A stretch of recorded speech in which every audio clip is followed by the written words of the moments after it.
साथ फिल्म अभिनेता अरुण बख्शी भी जुड़ गए हैं। सर, आपका बहुत बहुत स्वागत। जी, thank you very much. Arun ji, देखिए, बहुत बड़ा दिन है ये फिल्म इंडस्ट्री के लिए भी, मिथुन चक्रवर्ती के लिए भी और जो उनसे जुड़े हुए लोग हैं उनके लिए भी, क्योंकि अब उन्हें जो है दादा साहब फाल्के पुरस्कार से नवाजित किया जा रहा है। क्या कुछ कहेंगे इस पर? जी, it's a well deserving award for Mithun Chakraborty. हमारा साथ बहुत पुराना है। उनकी पहली फिल्म थी नक्सलाइट, उसमें आई वाज देयर आल्सो। और कमाल की बात है, आज आप हमसे बात कर रही हैं तो उनका बेटा मीमो जो है, he is shooting with me. I am so happy कि Mithun Chakraborty got this prestigious award. ऐसा अवार्ड वो डिजर्व करते थे, और क्योंकि उन्होंने उनकी जो काम की जो सब्सटेंस है उनका काम का बहुत अच्छा है। उन्होंने हर तरह के रोल किए हैं। He was a great dancer और वो he was a fine actor, और ऐसे को वेल डिजर्व होता है जब उनको ये प्रेस्टिजियस अवार्ड मिलता है। बिल्कुल, वो अभी भी फिल्म जगत में जो है लगातार सक्रिय। ओ माय गॉड में उन्हें देखा गया था, किरदार उन्होंने बेहद प्रभावशाली उसमें निभाया। सर, आपका किस तरीके से उनसे जुड़ाव रहा है, किस तरीके से आपका उनसे संबंध रहा है? क्योंकि आपने कहा जब उन्होंने पहली फिल्म की थी तब आप उनसे जुड़े थे, तब से लेकर अब तक 48 साल का उनका करियर हो चुका है। जी, एग्जैक्टली। उस वक्त हम बंबई में आए ही थे और इप्टा में थे। उस वक्त जो उनके डायरेक्टर थे वो भी इप्टा के ही थे, और उन्होंने फिल्म बनाई थी ये नक्सलाइट, एंड उसमें हम थे और हमने एक दूसरे का करियर देखा है। हमने उसको देखा है मिथुन दा को बढ़ते हुए टॉप पे जाते हुए देखा है। फिर वो वेल डिजर्विंग है। ये जो लाइफ है, एक पूरा स्पैन है लाइफ का, वो बड़ा वेल डिजर्विंग है।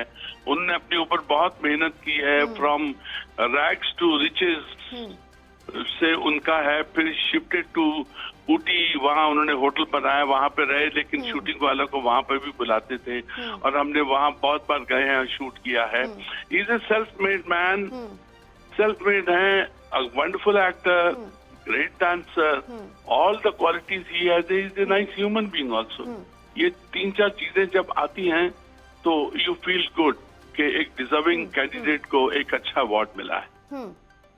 और अरुण जी, जैसे कि आपने बताया कि शुरुआती दिनों से आप उनसे जुड़े रहे, कोई ऐसा मेमोरेबल इंसिडेंट आप शेयर करना चाहेंगे कि स्ट्रगल डेज से या फिर फिलहाल के समय से आप लास्ट बार जब उनसे मिले हो, कोई ऐसा मेमोरेबल इंसिडेंट? मेमोरेबल यही होता है कि मिलना इज मोस्ट इम्पोर्टेंट। साथ में काम करना बहुत इम्पोर्टेंट है, चाहे वो बॉम्बे है, चाहे ऊटी है। मिलना और वो जो वाइब्रेशन एक दूसरे को हम लोग देते हैं, जो वो देते थे, दैट वाज रियली मार्वलस। कोई ऐसा खास तो नहीं होता है, लेकिन हमने बहुत सारी फिल्में की उनके साथ में।